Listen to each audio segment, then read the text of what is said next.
কিন্তু আমরা কি কংক্রিট এভিডেন্স পাচ্ছি সে আসলে 2 লাখ 1000 কোটি টাকা কোথায় গেল, কে নিয়ে গেল, কার কাছে গেল? না, নিশ্চয়ই ওই তো কাজ তো করছেন এখন, এত দ্রুত তো হবে না আপনার। অলরেডি তো দেবপ্রিয় ভট্টাচার্যের যে একটা কমিটি করা হয়েছে, তারা কাজ করছেন এর উপরে, ইনভেস্টিগেশন হচ্ছে, কিছু কিছু বেরিয়েও আসছে কে কোথায় গেছে, কোন দিন গেছে। এগুলো তো আপনার একটা সময় লাগবে তো পুরো জিনিসটা করতে, but things are coming out. আপনাদের মিডিয়াই আপনারা দেখাচ্ছেন, এগুলো মিডিয়াই আপনারা বের করে নিয়ে আসছেন।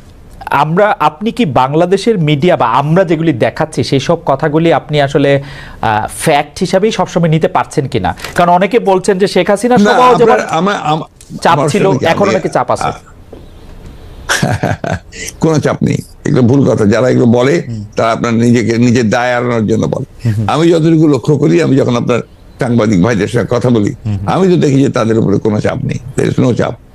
চাপটা, প্রবলেমটা হচ্ছে অন্য জায়গায়। প্রবলেমটা হচ্ছে যে এখানে যে স্ট্রাকচারটা, মিডিয়ার যে স্ট্রাকচার গড়ে উঠেছে, এটা আপনার কর্পোরেট হাউস বেসড, এবং এখানে বেশিরভাগ কর্পোরেট হাউসের যারা ছিলেন তারা আপনার আগের সরকারের সঙ্গে তাদের অত্যন্ত ঘনিষ্ঠ সম্পর্ক ছিল ব্যবসাগত কারণে। ফলে ওই জায়গাটা তো এখনো শেষ হয়ে যায়নি, ওখানে কিছু কিছু সমস্যা আছে। এবং এই ফ্যাসিস্টের সঙ্গে যারা কাজ করেছেন, যারা তাদেরকে দোষর হিসাবে কাজ করেছেন, দে আর স্টিল দেয়ার। সো আপনি ওই জায়গাটা তো পরিষ্কার হয়নি পুরোপুরি, ইট উইল টেক টাইম। ব্যাপারটা কোনো দলের না, কিন্তু ব্যাপারটা হচ্ছে ফ্যাসিজম, এটা আমাদের মাথায় রাখতে হবে। ব্যাপারটা হচ্ছে অ্যান্টি ডেমোক্রেসি, এই বিষয়গুলো আমাদের রাখতে হবে। এখন বলছে আমার anti the rights of the people, anti the voting rights of the people, human rights এর বিরুদ্ধে। এই বিষয়টা একদিকে, আর গণতন্ত্র একদিকে। না, গণতন্ত্রের কথা মানে আপনার সাথে কথা বলার একটা সুবিধা হলো যে আপনি পলিটিশিয়ান হলো, আপনি গণতন্ত্রে যেহেতু বিশ্বাসী মানুষ, সেহেতু আপনি কি আসলে এই যে 3 মাস 100 দিন 105 দিন এই সরকার বা সরকারের যারা সমর্থক আছেন তাদের আচার আচরণ আপনার কাছে মানে গণতন্ত্রের নম্বরের খাতায় মানে আপনি কত দিবেন? মানে এটাকে মানে যেহেতু তারা এই প্রশ্নটা আমাকে আপনার বণিক বার্তা সম্পাদক সাহেব করেছিলেন। জি, আমি তাকে উত্তর দিয়েছি যে আমি আগে শিক্ষকতা করতাম, তখন আপনার খাতা দেখতাম, স্কোর দেখতাম, স্কোর করতাম। এখন তো আপনি পলিটিক্সে, এখন তো আপনি স্কোর আমি সেভাবে দেই না। আমি স্কোর দেই জনগণের রায়ের ভিত্তিতে। আচ্ছা, মানুষ ভোট দিয়ে কোন রায় দিচ্ছে, দ্যাট ইজ মাই স্কোর, আমি সেটা দেখি। আমি মনে করি যে একটা আনফর্চুনেটলি কনসার্টেড ক্যাম্পেইন আর এফোর্ট যে এই সরকারকে হেয় প্রতিপন্ন করা, তাদেরকে ছোট করে খাটো করে দেখানো, এটা কাছে একটা সাইড থেকে, একটা কর্নার থেকে। তো এটা তো মারাত্মক। এই সরকারকে আমাদেরকে সহযোগিতা করতে হবে, তাদেরকে আমাদের সফল করার চেষ্টা করতে হবে। ভুল ত্রুটি তো থাকবেই, তারা অভিজ্ঞ, একেবারে রাজনীতি অভিজ্ঞ, রাষ্ট্র পরিচালনা সবাই যে অভিজ্ঞ তা তো না, but they have the intention to do good.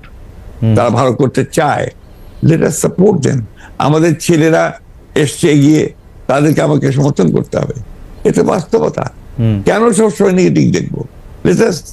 Let us see positively. না, এটা খুবই ইন্টারেস্টিং জনাব মির্জা ফখরুল ইসলাম আলমগীর। আমরা আপনাকে ধরেন আপনাকে নিয়ে আমি যত কাগজপত্র, রেকর্ডিং, ভিডিও সব দেখতে বসছি, তখন বিএনপির সবগুলি নিয়ে আমার কাছে মনে হচ্ছিল যে আপনারা আসলে এই সরকারকে আর সময় দিতে চান না। যেমন আমি এই সরকারকে আর সময় দিতে চাই না, আমি মনে করি এই মুহূর্তে নির্বাচন হওয়া উচিত, আমার কাছে গণতন্ত্র শেষ কথা। কিন্তু আপনার কথা শুনে মনে হচ্ছে যে আপনি আসলে যৌক্তিক সময় দিতে চান, এবং যৌক্তিক সময়টা আসলে কতদিন সেটাও আপনি বলতে চান না, সেটা আসলে 3 বছরও হইতে পারে। তো এটা একটা মানে না, ভুল কথা। আপনি আবার যে বলেন 3 বছর হতে পারে, 3 বছর কখনোই যৌক্তিক সময় নাই। এবং আমি যৌক্তিক কথাটা আপনার ব্যাখ্যাটাকে আমরা সঠিকভাবে নিতে হবে।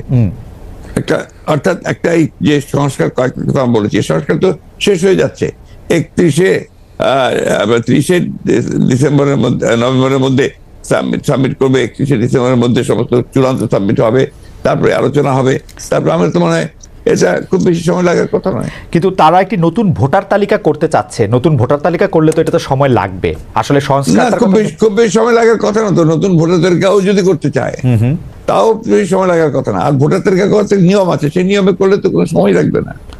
উপদেষ্টাদের মধ্যে কেউ কেউ আমাকে বলেছেন যে শুধু ভোটার তালিকা করতেই আজকে যদি শুরু করে তাহলে 9 মাস লাগবে।